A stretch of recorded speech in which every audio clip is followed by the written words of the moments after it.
खुलुमबाय स्टुडिय'आव दं आं भाग्यश्री बसुमतारी। बर' सावथुननि मुंदांखा फेस्ला फावखुंगुर मेन्डेला ब्रह्मनो दा किं अफ बड' बैसागु एलबाम 2025 बान्थाखौ गथायगोन।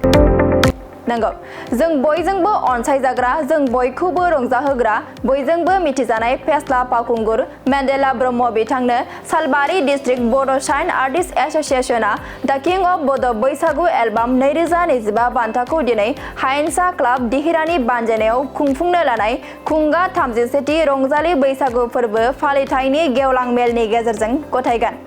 22 एप्रिल थामहिनबा दिनै दिहिरानि बानजायनायाव खुंगा 31थि रंजालि बैसागु फोरबो फालिथायनि गेवलां मेलखौ खुंफुंगोन आरो बे गेवलां मेलावनो फेस्ला फावखुंगुर बिथां मेन्डेला ब्रह्मनो दा किं अफ बड' बैसागु एलबाम 2025 बान्थाखौ गथायगोन।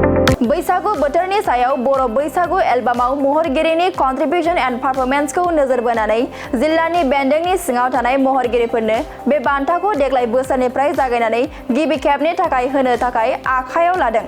बे दा किं अफ बड' बैसागु एलबाम 2025 बान्थाजों लोगोसे गंसे ट्रफी, सार्टिफिकेट आरो नोगोद 10,000 रां होनाय जागोन।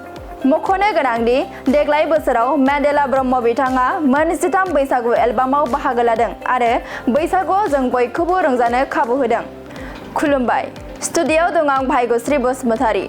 बर' सावथुननि मुंदांखा फेस्ला फावखुंगुर मेन्डेला ब्रह्मनो दा किं अफ बड' बैसागु एलबाम 2025 बान्थाखौ गथायगोन।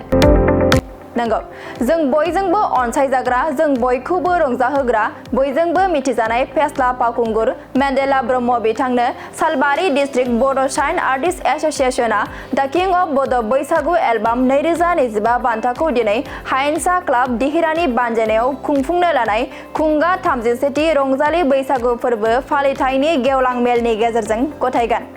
22 एप्रिल थामहिनबा दिनै दिहिरानि बानजायनायाव खुंगा 31थि रंजालि बैसागु फोरबो फालिथायनि गेवलां मेलखौ खुंफुंगोन आरो बे गेवलां मेलावनो फेस्ला फावखुंगुर बिथां मेन्डेला ब्रह्मनो दा किं अफ बड' बैसागु एलबाम 2025 बान्थाखौ गथायगोन।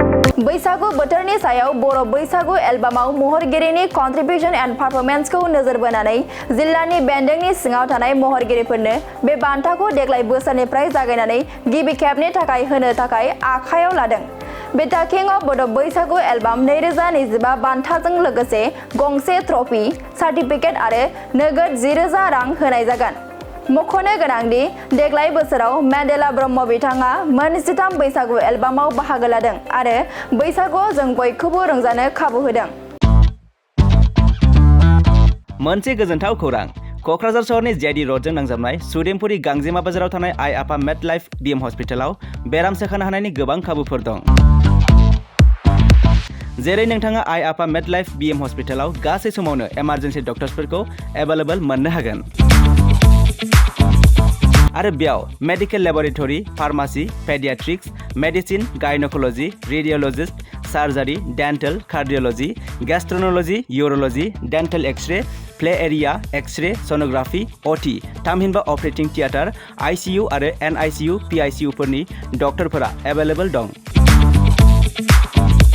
लोगोसे normal delivery, C sections, gall bladder stone, kidney stone, appendix आरो हार्नियाफोर बेराम जानायफोरखौ अपारेशन खालामनायनिबो सुबिदा दं। आइ आफा मेड लाइफ बिएम हस्पिटालाव सप्ताफ्रोमबो फार्मासीजों लोगोसे लेबरेटरी आरो सप्ताफ्रोमबो इमारजेन्सि सार्भिसजों लोगोसे 24 घन्टा जेब्लायबो खुलायै थागोन आरो बेयाव लांलाय लाबोलाय खालामनो थाखाय एम्बुलेन्सनि सार्भिसबो थागोन। बेनिखायनो ओनसोलनि सुबुंफोरा बेराम आजारफोरजों भुगिनानै दंब्ला क'क्राझार सहरनि आइ आफा मेड लाइफ बिएम हस्पिटालाव फाहामथाय लाफैनो हागोन। लोगोसे नोंथाङा 9101 655 430 एबा 8822 688 026 बे जानबुं नम्बरनि गेजेरजों थोंजों कल खालामना आबुङै खौरां लाहरनो हागोन।